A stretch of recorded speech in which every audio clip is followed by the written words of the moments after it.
All right, good afternoon and good morning and good evening, wherever you're joining us from. We are right here on Zim Daily, Zimbabwe Daily. Always fast and first, always first, fast. Joining us, and thank you very much for joining us here live. We have our constitutional expert joining us this afternoon. Well, it's rather morning here. It's exactly 12 minutes to midday, London time, and I believe it's 12 minutes to midday also in. In Zimbabwe and Johannesburg. We have our constitutional law expert who's joining us from Johannesburg, South Africa, and Yvonne also in Harare. We are here to unpack the MDCT recalls with Brian Kagoro. This is the name of the show, and thank you for joining us. On the line, actually, on joining us from all the way from Johannesburg. Thank you very much for joining us, Mr. Brian Kagoro. Can you hear me? I hear you loud and clear. Loud and clear. Thank you for having me on your show. Yes, thank you for joining us. Let's just jump into this without further ado. Yvonne, do you want to maybe give us a quick intro of the subject for the benefit of our viewers, and then we will run through it. Yes. All right, brilliant. Thank you so much, Zimbabwe, for joining us on Zimbabwe Daily, your channel of choice. So today we just want to unpack the recalls that are currently taking place within the opposition movement in our country. I'm sure all of us have been aware of the back and forth that has been going on, especially in relations to Harare Mayor Jacob Mafume, who who won that post on an MDC Alliance ticket coming from the PDP party. And we hear that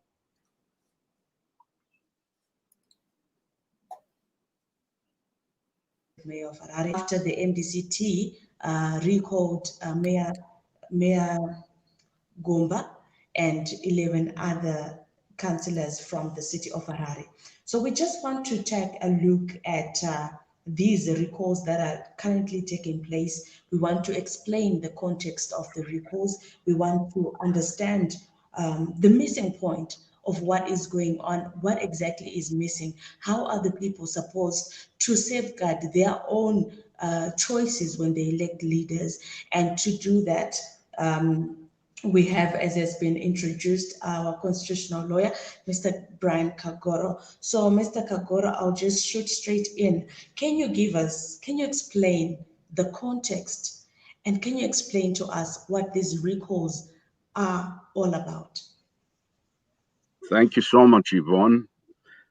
Section 129K of the Zimbabwean Constitution sets out that a person ceases to be a member of parliament in the following circumstances.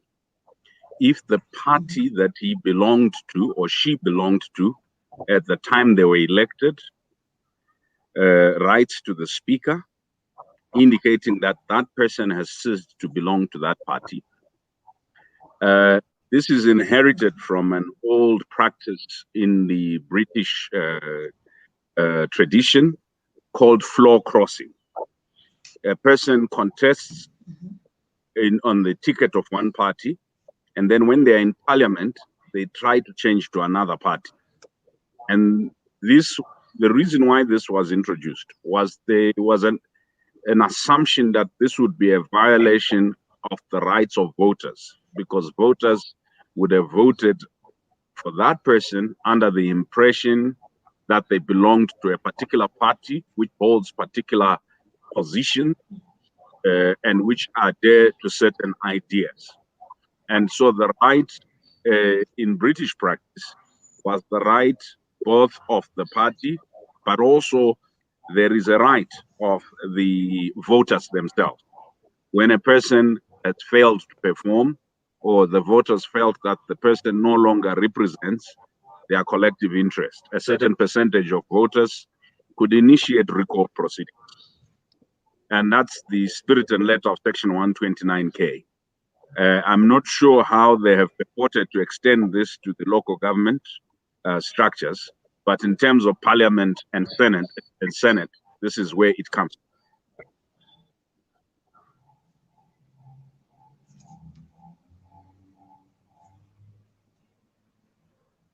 All right, thank you for unpacking that, Mr. Brian. And in the case of MDCT, obviously there has been quite a lot happening in the past few days. We have seen even quite a few councillors being recalled from their from the councils. In the case of Jacob Mafume, who was recently elected Harare mayor, we saw that also play out in that way. Could you maybe try and walk us through the thinking or the reasoning behind why do you think the MDCT is doing all these things that we've been seeing the past few days? What is the reasoning behind it? Yeah. In preparation for this show, I tried to familiarize myself with the MDCT constitution.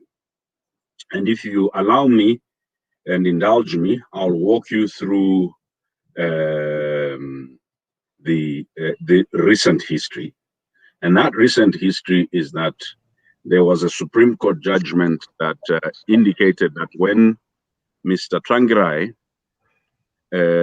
purported to appoint Mr. Mzuri and Mr. Chamisa as second and third vice president post the MDC Congress, that that action was unlawful. And as such, that it affected the decision as to who becomes acting president following the death of Trangirai. Right. Right. And this is a very important point for two reasons. Because it reflects on what, in terms of the MDC constitution, at least the version that the High Court and the Supreme Court had to deal with, which is what I will refer to, what are the powers of the MDC president and what are the powers of the MDC National Executive, the Standing Committee, and what are the powers of the MDC National Council. So I will explain it slowly in terms of let me start off by saying, according to the MDC constitution, although they've done many recalls over a number of years, the MDC president, substantive or interim, does not have the power to recall any member that's been elected, right? So it's clear from section 15 of their constitution that they cannot arbitrarily replace any elected official, right? They have section 14 of their party constitution that deals with grievances. And it requires that when there are grievances, the party must apply to the High Court, must apply same rules as the High Court. Any recall of members of parliament can only be done by Congress as the supreme making body.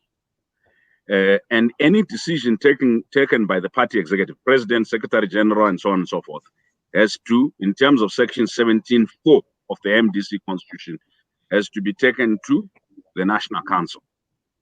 Now, there are arguments as to which National Council.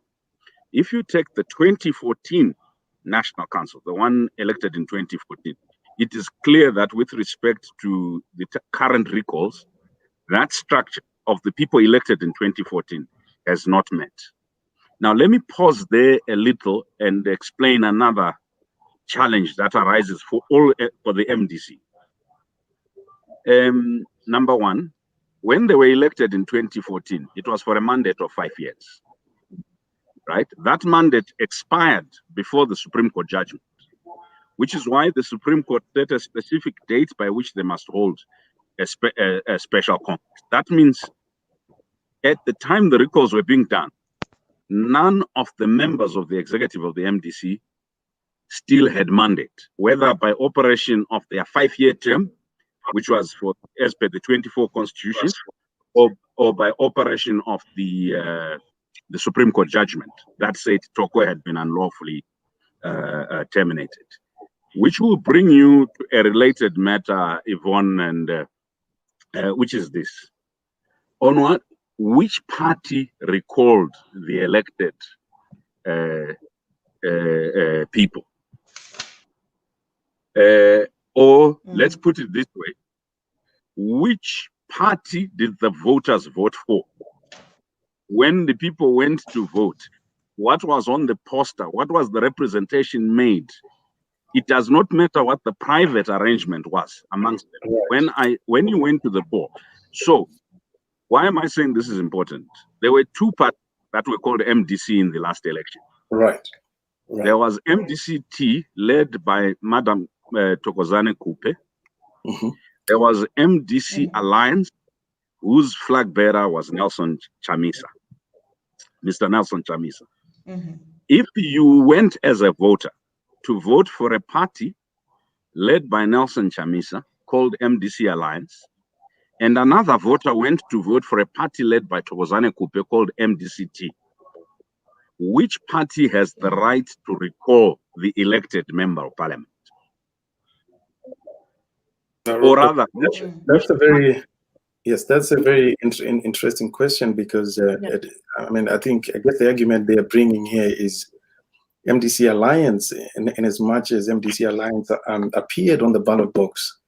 I think there is some technical legal issues around the fact that the actual party or the principal in that arrangement is MDC-T, isn't it? No, the voter is not a technical legal person. The voter makes a choice based on representation. Right. There were two parties. So which MDC-T did the voter vote for when they voted? Right. Don't forget that ZEC would not have allowed Kupe to register a party called MDC-T and contest under it, right? If they knew that the MDC Alliance was actually MDC-T. Right. These are smokes and screens. Right. The primary question is simple. If you are going to Section 117 of the Constitution, who did I, as a voter, vote for? Right. If I voted for MDC-T, it was the party whose president got 40,000 votes, and even got some people who are in Senate. Right. And another voter went and voted for a party calling itself MDC Alliance. It was not a technical legal nicety when I went into the ballot box, into the ballot booth. It was very clear there were two different entities. Right. Yeah, so the question, the High Court ruling, though, and I'm not very familiar with it, but I'm just thinking here as someone with very little legal knowledge on the ruling itself. It seems to purport that MDC-T is the principal entity within the MDC Alliance, and therefore is my understanding correct here? Are they saying that? Let's assume that the High Court is right. What we know for certain, the MDC-T the High Court was referring to is not the entity that Toko Kupe contested under. Right. Because Madam Toko Kupe had a congress of that entity called MDC-T, right. in which officers were elected. Those officers were not the same members as those elected at the Trangai-led MDC-T in 2014. So even if you accepted the High Court judgment, this would be smokes and screens. Do you understand what I mean? That when she contested under MDC-T, right, she had gone to Congress with structures. And Mr. Monzora, who says, I am the only Secretary General who could have issued a letter calling Congress of the party, was not at Madam Kupe's Congress. Right? Members of the standing committee that were elected in 2014 under Trangai's MDC-T, they were not at Madam Kupe's Congress. Right. So it is not in dispute that there was an entity registered by Z called MDC-T. That MDC-T may bear the same name, but it is not the same as the MDC-T that you say was the principal. Now, you go to the second inquiry, which says, does any of the structures of the MDC have the power to recall an elected member of parliament? Right. So let's start there. They have Section 510 of the Constitution. That says a member of the MDC Constitution, that says a member of the MDC ceases to be a member, automatically ceases to be a member if they join another political party. Right. And it is the only basis that Section 129K gives for recalling a member of parliament. Are we together? Yes. Yeah, just bear with me 1 second. Yeah, just bear with me. Mhm. I just want to sort something out here. Oh, okay, go on. Yeah, go on. Right. It Go is on. the only. So it is the only. So the only basis under which you can is called automatic. You automatically cease to be a member of the party in terms of Section 510. Mhm. Now, so when the Supreme Court first pronounced that Shangrai's appointment of two additional deputies was unlawful, the Supreme Court had no power to cure, if you assume that Section 510 applies to all members, the Right. fact that Madame Coupe had formed her own party. Mhm. So if you follow that reasoning, you would have said the Supreme Court says she ought to have been the acting president when Shangrai died. Right. However, the minute she formed her own party, Section 510 would come into operation, Mhm. right? That she stopped being a member, right? Because it is the same section that has been used to recall the So current member. when you say she formed her own party, which party are you making reference to here? Her MDCT, the one that contested in the election. All right, so that's a different entity to what the MDC. It's clear because that's why she's had to return to this one and Right. not with the officials she had appointed at her own Congress. All right. Okay. That's. The- Yeah, I mean, obviously, for the common man on the street, it's very confusing because No. The common person is not confused. It's lawyers who are trying to do smokes and screens. Right. The common person, and there are videos on the internet where Mr. Manzora is explaining the candidature and who they had settled for, and where Madame Coupe is also explaining with her leadership. And it is clear these were two separate parties.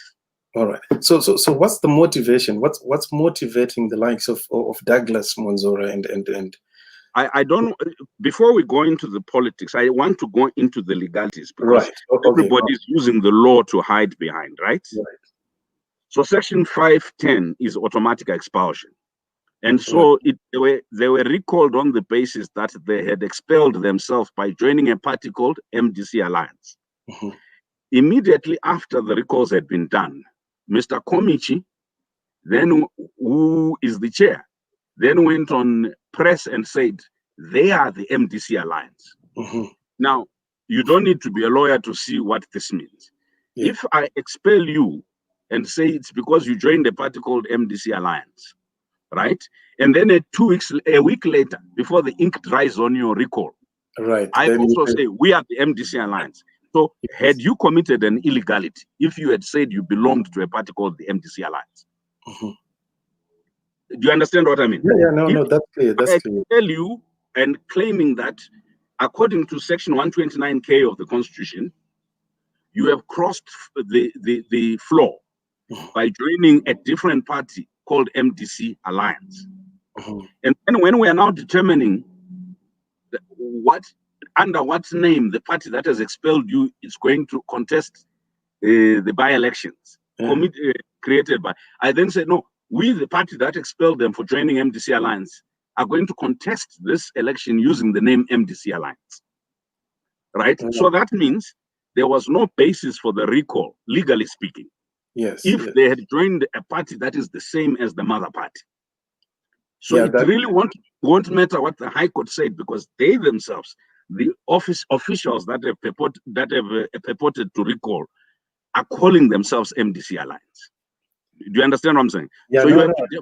It's very clear. So this is where we are saying, is there a third hand in all this? Because but before you go to the third hand, there are other things that the viewer needs to understand. You cannot recall. A recall is a disciplinary action. According to the MDC Constitution, you cannot take any disciplinary measure against a member of the standing committee. So standing committee would be Wende, Tabita Kumalo, et al. You cannot take any disciplinary action against members of the standing committee without the intention to discipline first being accepted by council, the National Council. Remember, we're talking about that council that was elected in 2014, that I have said its mandate has expired, but it has not yet met to discuss whether or not to recall members. Do you understand what I mean? So before you go to everybody else, this idea that you can recall members of the National Council doesn't happen.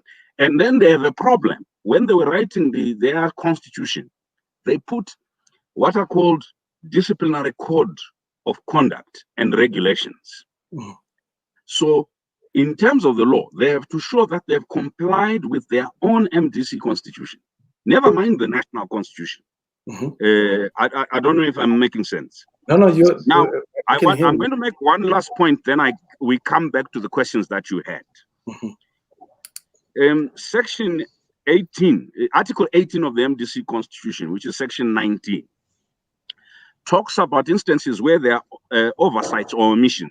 It says, in any place where the requirements of the Constitution cannot be satisfied because of an omission or oversight by draftsmen, or because a body provided for has not been established, or an officer or something, that there's something missing, it then says the National Council shall have the power to make such arrangements.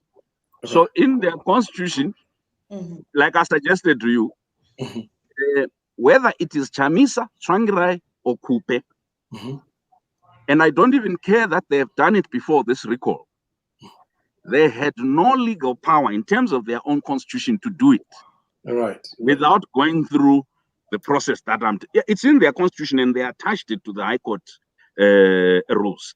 And when they do disciplinary proceedings, according to Article 12, they have to make sure that they observe the same standards as the High Court of Zimbabwe, which is, you give me notice of the charge, I get legal representation, there is a hearing by an independent group of people.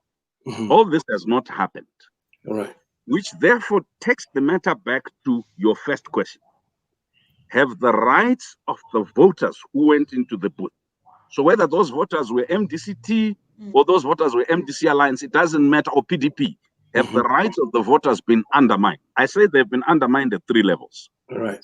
Number 1, by failure to comply with their own MDC constitution.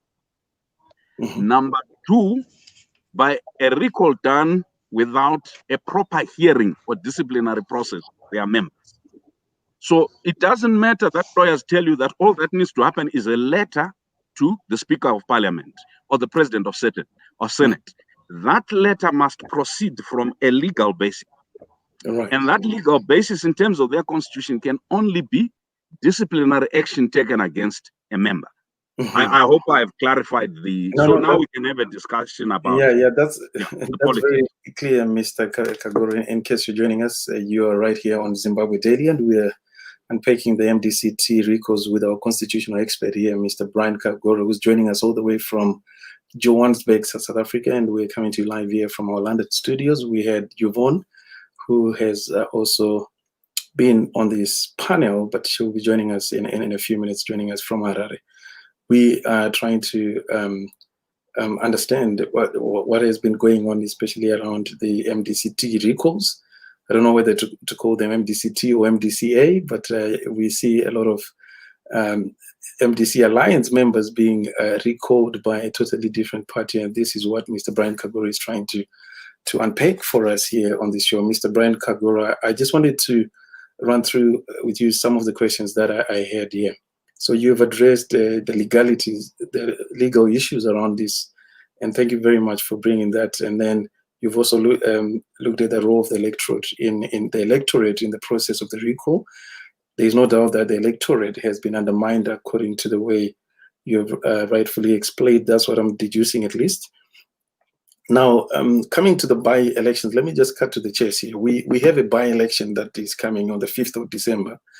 And we have 2 parties that still insist. One, the MDCT led by Thokozani Kupe, claims it is the MDC Alliance, and then you've got the Chamisa-led part of the MDC, which you have explained to us that it's a totally different party.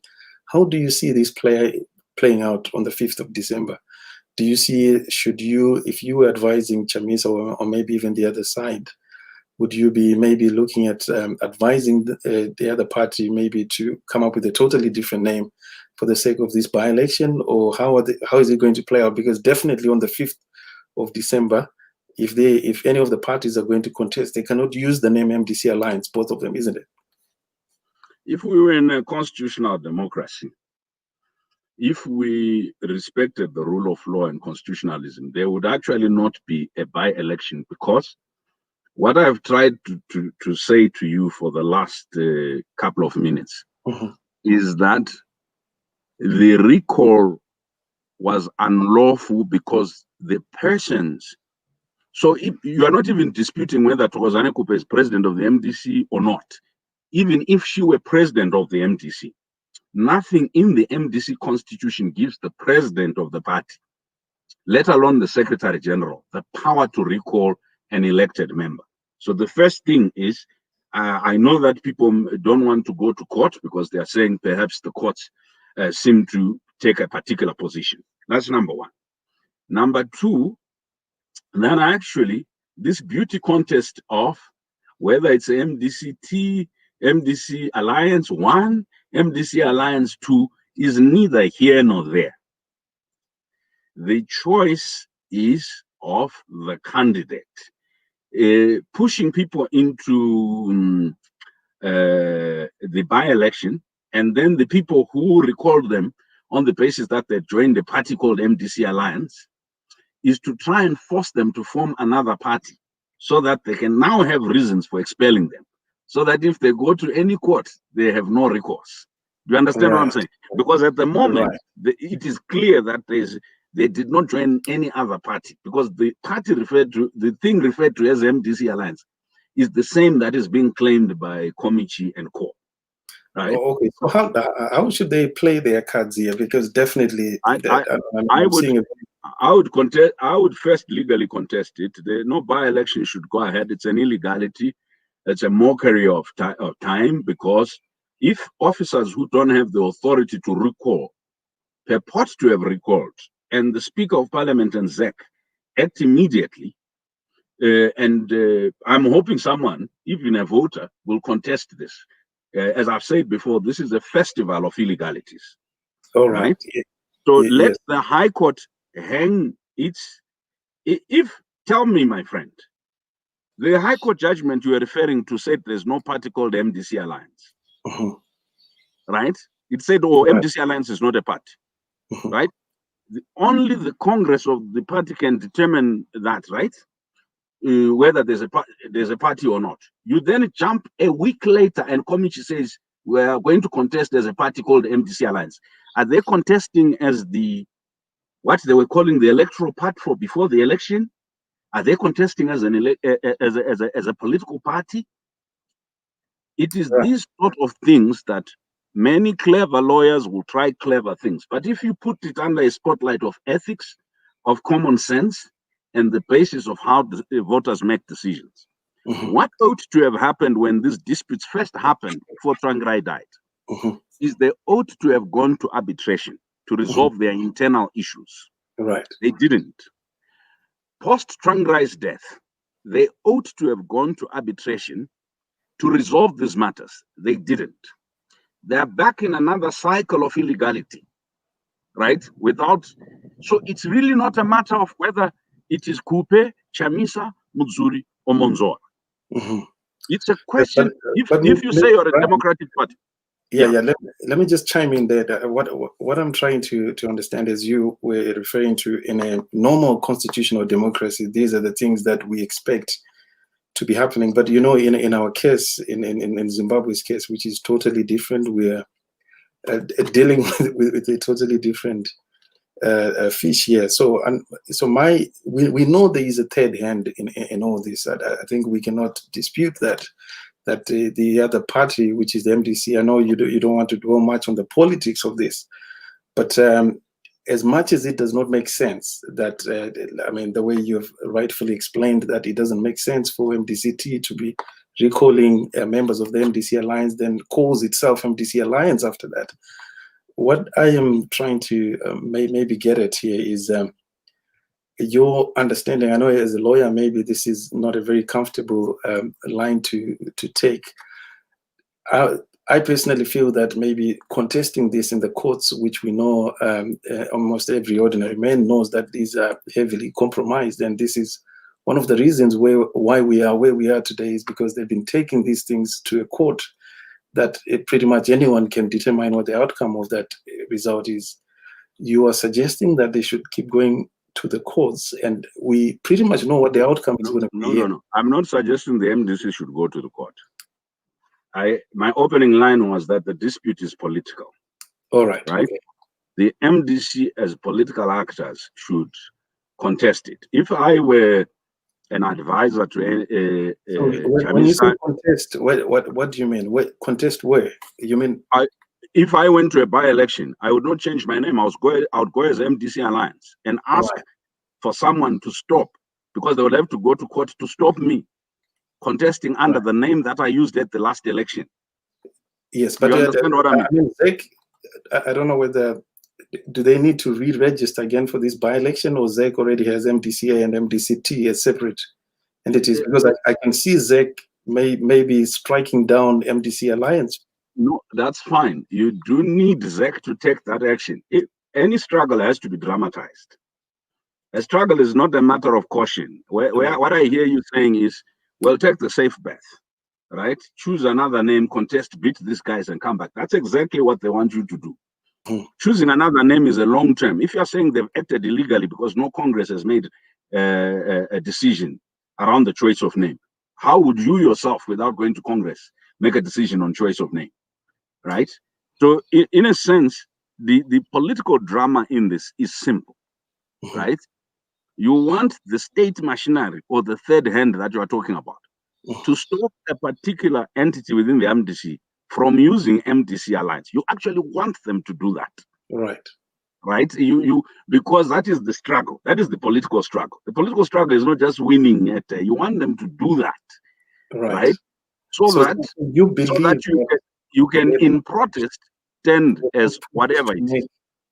Sorry, Mr. Kagoro, I just want to clarify, or maybe get a clarification from you here. So you're saying they're being deliberately pushed towards that corner so that they can end up making abandoning the name. All right. So that's the understanding. So as an expert in this, I don't think there are any easy answers here. What would you be advising? Because you're saying that they should contest under MDC Alliance, and then maybe it's their name, right? But we know that, I mean, in reality, it's not going to happen, because you've got ZEC that also has a stake in this. They will most likely not allow them to contest. 5 days is a long day in politics, my brother. Right. The claim of the people who are now calling themselves the new MDC Alliance, they have to demonstrate that their decisions are valid in terms of council. They have to go back to the party structures, and they've claimed the 2014 structures. Otherwise, what I was saying the voters should do, ordinary voters, I'm not asking for Chamisa and their people, is simple, right? If your mandate expired 2 years ago or a year ago, on what basis are you making decisions? The reason why Mr. Mnangagwa, Emerson, insisted, even when people were saying postpone the election for the country to settle, to do the election by the 30th of July last year, was because Mugabe's mandate would have been expiring. How can you be beaten by ZANU in terms of knowing that when mandate has expired, there is nothing at law that gives you authority to keep acting, right? So, yeah. Sorry, I can't hear you. Sorry, I just want to chime in there and maybe get you to clarify something. The courts gave Thokozani Kupe and Monzor up to, I think, until July the 31st. That's, if we were to go with that mandate that they were given by the courts, we are way out of that time frame. What is the legal position right now? They have no authority to be acting on behalf of the party without the only way they can cure it. That's what I've been trying to say from the beginning. They need to go back to the so-called National Council elected in 2014. And they know they have no control over that National Council. So any decision they make post that oxygen they were given by the Supreme Court has run out. So every decision made without legal authority, either of the party constitution or that Supreme Court judgment, is null and void at law or at least voidable. That's why I say to you, 5 days is a long time at law. Right. And in fact, you've just basically in those few lines, you've made it very, very apparent that obviously what they are doing is unlawful, and it's said that in as much as I mean, these are lawyers that are dealing with these things, but they're going ahead and still extending their mandate outside what the courts gave them, but they're still doing it. Why do you think that the likes of Monzora, who are also quite seasoned lawyers, are going down that route when you are explicitly saying that here they are outside their mandate? What's giving them the energy to do that?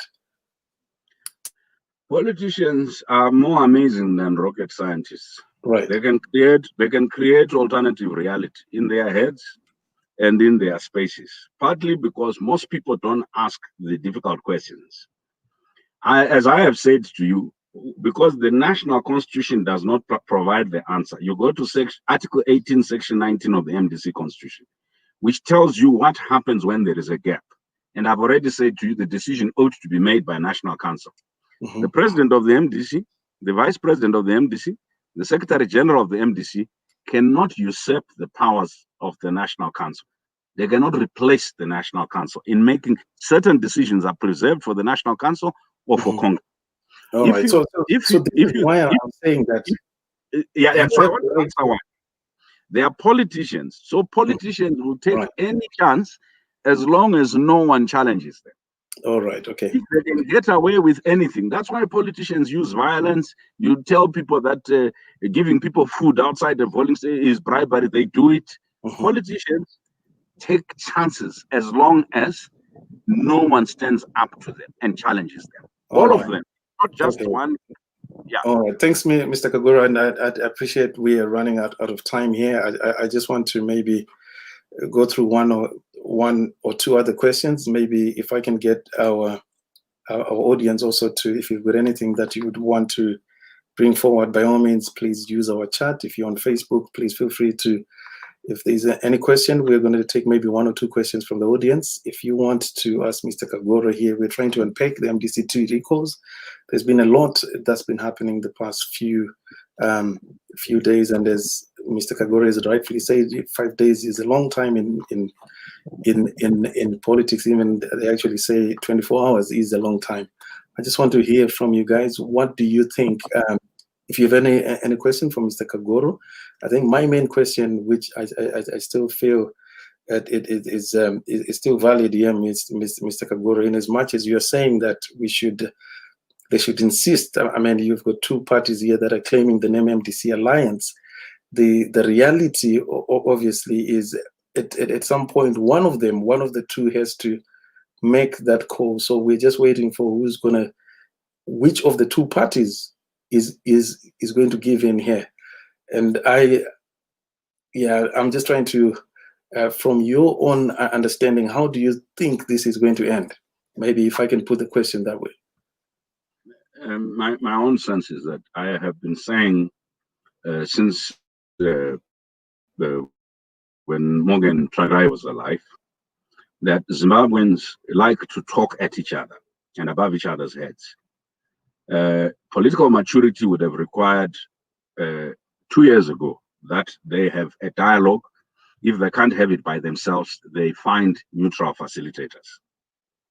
Political maturity still dictates that now the best course is dialogue.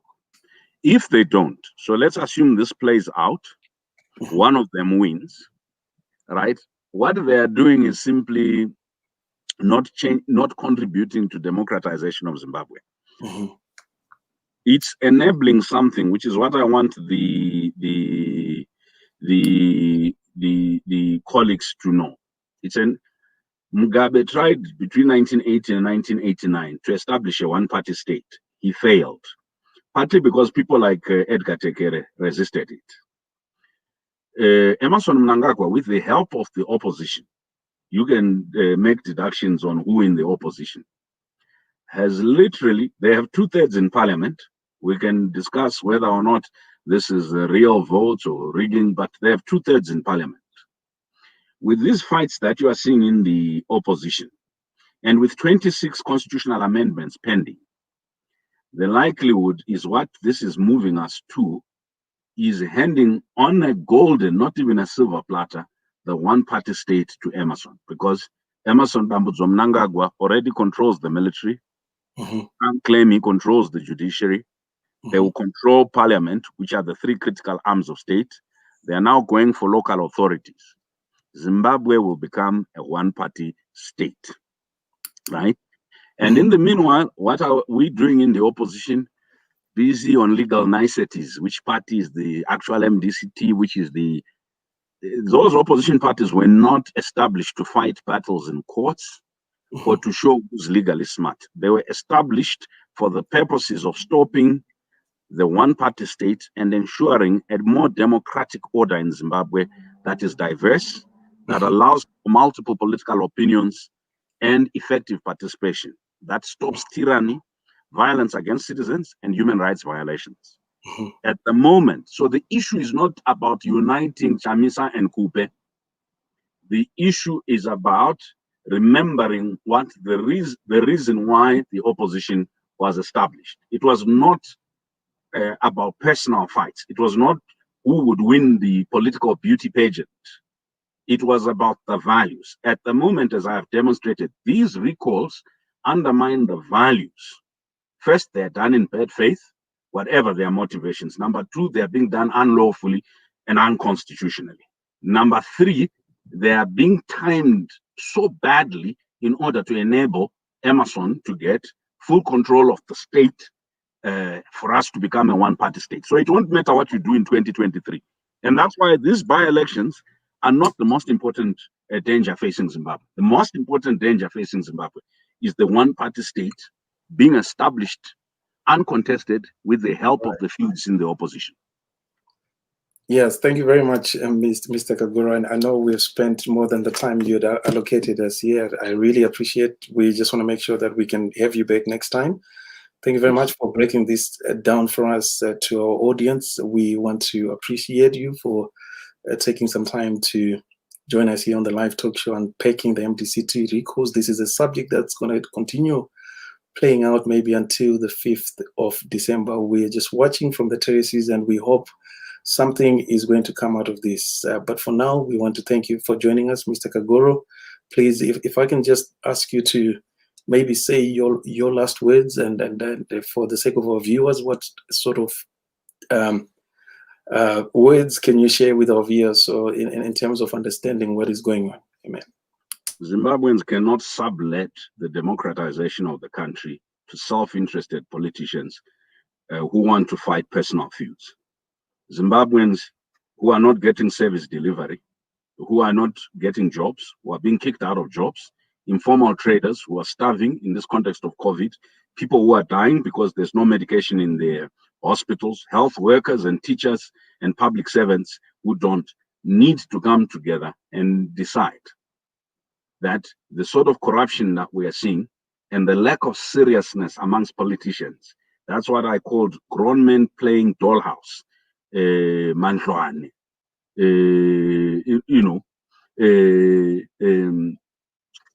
need to be stopped. I think that we need to hold politicians across the political divide to account.